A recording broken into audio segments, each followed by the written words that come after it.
Nah, Nando mana Nando nih? Jangan wujud aja, kasih gift. Jangan wujud aja. Ojal yang dari tadi. Oke, apa yang mau ditanya? Biar cepat. Bang, tadi gimana Bang pas udah atas melihat Fadil Bang, kondisi Bang? Bu Ida mana? Istirahat kali Bang, udah malam Bang. Oke, langsung mulai aja Bang, nggak apa-apa. Langsung aja Bang. Panggil. Kasihan orang tua. Udah capek dia. Bu Ida. Sini Bu, sini Bu. Gue lidah nih sih. Ayo Bang Daus. Ayo bang, udah lapar. Pangan dulu. Firdaus sini. Oh iya. Acara gunung. Murah dikit. Ya apa pertanyaan? Oke Abang, tadi pada saat di dalam setelah rilis penetapan penahanan dari Bang Fadel, gimana nih Bang mungkin? Bang Abu sama Fadel. Mas Fadel. Mas Fadel. Saya tadi bertemu dengan Fadel. Ada Ibu Elida Neti, ada Bung Firdaus, ada Rahmat, ada Dolin, dan tim yang lain. Kencang dikit Bang. Lama di Jangan sini. dikit sore Bang. Alhamdulillah Fadel baik-baik. Dan setelah ditandatangani, sebelum beliau diantar ke ruang tahanan, saya dipeluknya erat. Yang terkesan tadi, dia peluk. Saya bilang, Fadel, kamu yang kuat, siap Om. Tolong bantu saya Om. Saya siap bersumpah atas nama apapun dan bersaksi bahwa saya tidak melakukan perbuatan tersebut. Ya sudah, nanti saya dan tim akan berusaha membantu kamu maksimal. Oke, kemudian dia diantar ke atas. Oke, lalu saya berkomunikasi dengan penyidik. Saya tanya gimana tadi hasil cek kesehatannya, sehat, itu Pak ya? Sehat. Baik, Dolin tadi yang nemanin ya. Terima kasih Bung Dolin. Simbolon ini tim saya dan Bu Ida juga tadi menasihati supaya sabar. Tadi ketemu dengan kuasa hukum barunya Bung Firdaus juga. Ada orang tuanya juga di atas, ada Pak Umar, Martin, Bintang.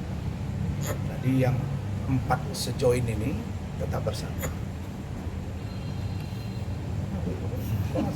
Sakit. Jadi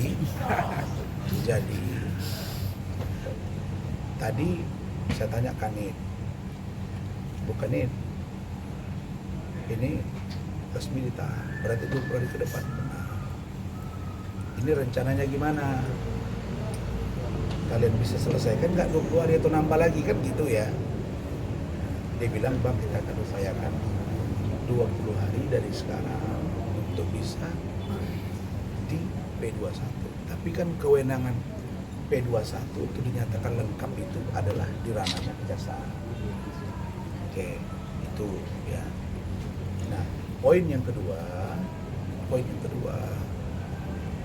kami menemukan beberapa bukti baru yang akan kami lakukan bersama dengan keluarga Bajide. Kalau beberapa informasi yang kami godok ini bisa dilakukan secara paralel dan komunikasi yang baik. Apa itu? Kalian jangan lupa, ini kasus sudah 6 bulan masuk 7 bulan. Kami pun sudah all out dengan Rahmat ini.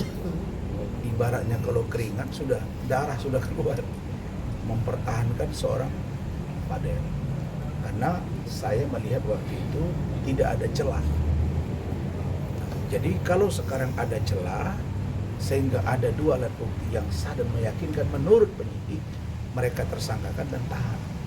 Maka pertanyaan berikutnya, ada nggak upaya hukum dari kami?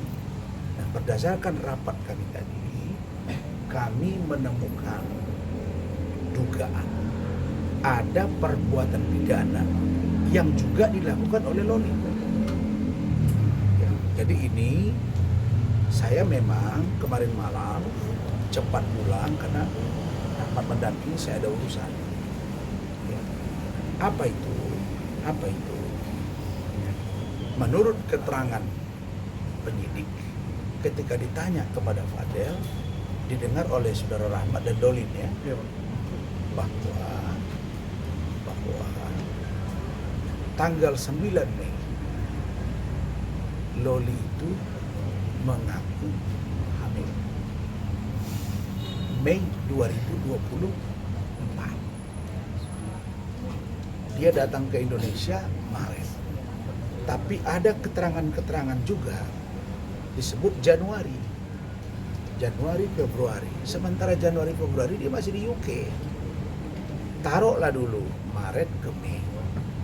Oke. Pertanyaannya, kalau di situ dia hamil, lalu ada berita yang menyebar di medsos, perutnya membesar, lalu kemudian mengecil, rasanya nggak logik. Karena Bu Ade ini bidan yang 6 tahun berpraktik di Rumah Sakit Tringhadi Medan. Nggak mungkin umur 1 atau 2 bulan. Nggak ada cerita, itu baru darah. Dia baru akan kelihatan kalau 4-5 bulan. Ya, jadi tidak logik. Jangan dikira Fadel tersangka dan ditahan, ini segala-galanya kemenangan buat NM. Bukan. Jangan salah. Jangan salah. Bisa jadi serangan balik. Apa itu? Poinnya. Kalau dia hamil Loli, mudah-mudahan Loli dengar ini. Ananda Loli, kamu udah ngomong ke Om, ke Bu Ade bahwa kamu tidak pernah berhubungan badan dengan Fadel. Loli ngomong kepada Om dan kepada Tante. Ada rekaman bahwa Loli mengatakan dia juga ada pacar di UK. Dan orang yang pertama mengambil kegarisan dia pun dia cerita juga. Dan ini sulit bagi saya menerima keterangan yang berbeda ini. Meski begitu akan kita uji nanti di persidangan kalau ini lanjut. Tapi sebelum sampai ke sana, dalam konteks hukum yang dianut oleh Republik Indonesia, style Europe kontinental, bahwa di luar siapa yang mendalilkan, dia yang membuktikan. Maka kalau dia hamil Mei 2024 dengan mengaku dia menggugurkan sendiri dengan memakan obat, oke? Dan dia mengaku video call dengan Fadel pada saat itu, gitu Pak ya? Betul. Maka harus bisa dibuktikan, satu, video call itu nongol. Ya dong. Lihat, harus ada digital forensik. Harus ada digital forensik yang membuktikan bahwa Loli dan Fadel video call ketika dia melakukan aborsi. Yang kedua, pengakuan Loli, dia memakan pil untuk mengeluarkan ini tambah minuman Sprite. Kalau itu dia lakukan, maka Loli melakukan tindak pidana aborsi dan itu mengikat dia untuk diproses hukum. Jangan usah dibilang-bilang bahwa dia lolos. Gak ada. Anak umur 13 tahun menganiaya, membunuh pun masuk penjara. Jadi kalau dia melakukan perbuatan itu, dia secara sadar mengetahui bahwa itu yang dia lakukan dan dia melakukan sendiri. Meskipun Fadel tahu misalnya, bisa saja Fadel melarang, tapi dia tidak mau, dia melakukannya. Maka mereka harus buktikan itu janinnya siapa. Gak boleh dengan pengakuan sepihak merubah keterangan terus menganggap dia benar, gak bisa. Maka saya dinasihati Ketua Umum DPN Pradi tadi dengan teman-teman. Soalnya saya baru selesai urusan sidang etik, alhamdulillah nggak ada masalah. Kenapa kau turunin gara-gara itu? Betul, Bang. Jangan kalian urusan saya, kalian nggak urusan orang kalian kejar, nggak mau saya nanti wawancara. Jadi ini serius. Jadi saya diingatkan Ketum Pak Lasman, kalau agak lemah ingat ke bawah, istri saya kode. Dah. Sekarang kalau Loli melakukan itu secara sadar, memakan pil, dia lakukan sendiri, maka dia harus mempertanggungjawabkan perbuatan dia. Nah itu. Terakhir, kami sedang ancang-ancang untuk melakukan permintaan satu upaya hukum yang tidak bisa saya sebut. Nanti hasilnya akan kami sampaikan. Oke, cukup. Oke, Bang. Terkait tadi penjelasan dari Tadi kan kata Abang kan Tidak terima ada bukti dengan baru, Bang. rilis, Bang, ya? Tadi kan bisa katanya dijawab ada bukti terima baru, hasil kenapa rilis juga, sekarang Bang, ya? baru diungkapkan? Coba Bang, coba Bang. 2016 saya ada ini, nomor Bang. perkaranya Depan, ada Bang. di pengadilan Bang, ke depan kamera. Bekasi ya. Pada tahun 2016 kurang lebih 2016 atau 2017 saya menangani perkara pengguguran bayi seperti ini. Jadi laki-lakinya nggak dipidana, nggak kena. Yang perempuan yang bunuh anak itu yang dipidana. Padahal dia ada di bawah tekanan si laki-laki ini. Jadi itu jadi jurisprudensi kita. Kalau itu sudah bisa saya ambil di pengadilan Bekasi, maka Fadel keluar, yang masuk Loli. Oke. Bang, berarti bisa dibilang nggak terima dengan hasil rilis tadi bang ya? Bisa dibilang juga nggak terima sama hasil rilis tadi bang? Siapa bang? Maksudnya rilis apa nih? Ya, hasil rilis tadi nggak bisa, berarti nggak menerima Saya juga kan dengan ada sudah hasil rilis. dengar bahwa ada kaitannya dengan aborsi. Kalau perbuatan itu Loli yang melakukan secara sadar, maka Loli juga harus kena. Tidak boleh dilakukan kepada Fadel sendiri. Tidak ada logika hukumnya itu. Jadi bilang anak di bawah umur dia melakukan bunuh orang bebas. Nggak bisa bos. Kami akan kejar. Berarti menuntut juga Loli agar masuk ke dalam penjara bang? Tadi kabarnya katanya Fadel sudah beberapa kali di Berarti menuntut juga agar Loli agar menyusul berarti menuntut Loli menyusul Fadel nih bang? Karena aborsi itu yang pernah saya tangani identik dengan wanitanya yang melakukan, bukan laki-lakinya. Jadi ada jurisprudensi yang telah diputus oleh pengadilan Bekasi yang akan saya ambil besok. Jadi kalau saya jurisprudensi sudah saya ambil, putusan pengadilan sudah utuh saya ambil, maka saya minta kepada Polres Jakarta Selatan untuk menangkap Loli. Berarti menyuruh orang Fadel. Berarti sekarang ini perkara Loli juga dong? Ini perkaranya sama. Jadi begini, kalau Fadel keluar atau tidak itu nanti biar poin berikutnya. Tapi yang pasti inilah resikonya Ananda Loli. Jangan dikira Ananda Loli cerita ke Om berbeda, terus ke polisi berbeda, lalu kemudian ada pengakuan sepihak yang tidak dapat dibuktikan, terus kamu dianggap lolos. Mohon maaf, Om kecewa juga. Kenapa Loli berubah 100%? Dan saya kok kayaknya kaget kok ada tipe yang seperti ini gitu loh. Jadi ini saya ingatkan, Loli ingat kembali bahwa kalau kamu melakukan itu sesuai dengan BAP, maka kamu juga harus kena. Nggak ada pilihannya. Kenapa? Karena itu adalah perbuatan jelas menghilangkan manusia di dalam rahimnya. Itu yang pasti. Berarti jadi itu kalau diaborsi harus dia bertanggung jawab melakukan. Berarti menuntut Loli agar segera menyusul Fadel ke dalam bang? Hah? Menuntut Loli agar segera menyusul Fadel ke dalam? Dalam mana nih? Ke dalam menyusul Fadel gitu Itu bang? bahasa kamu lah. Yang pasti kami minta Loli mempertanggungjawabkan perbuatannya. Oke. Kan begitu Mat pengakuannya kan Mat? Betul. Nah, ya udah oke. Itu Fadel atau bukan? Mungkin pesan-pesannya bang? Awas. Buat Loli seperti apa? Itu Fadel apa Pengakuan dari Loli di BAP-nya, mereka video call untuk dia meminum pil, kemudian dengan Sprite, kemudian gugur. Tapi yang menjadi aneh bagi saya, kan dibilang perutnya membesar. Nah kalau kita hitung dia Mei hamil, dia datang ke Indonesia Maret, 3 Maret.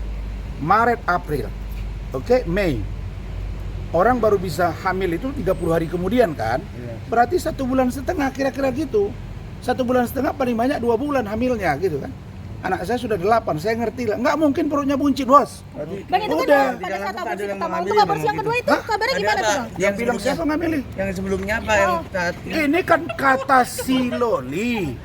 Dia 10 kali berhubungan dengan Fadel. Kemudian dia hamil. Tanggal 9 Mei. Kemudian dia menggugurkan, makan pil, video call. Buktikan video callnya. Nggak boleh dong kalau lembut kali pula jadi berubah wajah saya. Kalau di video call tidak bisa dibuktikan, berarti tidak bisa dikenakan ke Fadel. Kalau itu dilakukannya dengan meminum pil sendiri, menggugurkan, dia berarti yang menghilangkan janinnya. Ya sudah, dia diseret. Nah kami akan membuat laporan polisi, itu intinya. Oke, siap. Terima kasih bang. Thank you ya. Dia peluk saya, dia bilang dia sehat, bantu saya Om, bantu saya, udah itu aja. Baik-baik aja, oke? Udah ya Bang Rosman capek ya. Apa? Udah ya Bang Rosman capek ya. Geleng-geleng di mana? Udah dari pagi. Udah ya besok lagi ya. Geleng-geleng mana? Ya dia kayak nggak terima gitu loh. Kayak ada gestur penolakan bang jelas dari lah. statement. Memang dia komplain. Ya dia kecewa berat, dia merasa bahwa tidak mungkin kok saya dilakukan begini. Jangankan dia, saya juga bingung kenapa begini keterangannya. Cuma itu tadi kan diposting, tadi saya tengok kayak di mall ya, ada postingan tadi. Ya sudah, jadi menurut saya ya keterangan Loli akan kami, kan kita rekam, nanti kita sesuaikan ini orang dalam keadaan gimana. Tapi yang pasti dia mengaku ada aborsi dan dia yang melakukannya. Maka Oke? Dia yang melakukan, dia kena. Nggak ada logikanya dia lolos. Apalagi ada jurisprudensi. Ya, Ya. oke, Udah cukup. ya. Katanya isunya ada Udah ya Bang Rasman capek ya. Enggak, sekali. Udah Aborsinya sekali. Berarti bukan 2 kali ya Bang ya? Sekali. Udah ya. Bang, berarti untuk memastikan berarti hari ini masih dampingin Fadil Bang ya sebagai kuasa Bang ya? Ya Allah, kemana kau? Thank you dulu nih siapa? Besok kontak ya. Thank you berat. Siap. Oke. Bang. Udah ya Bang Rasman capek ya.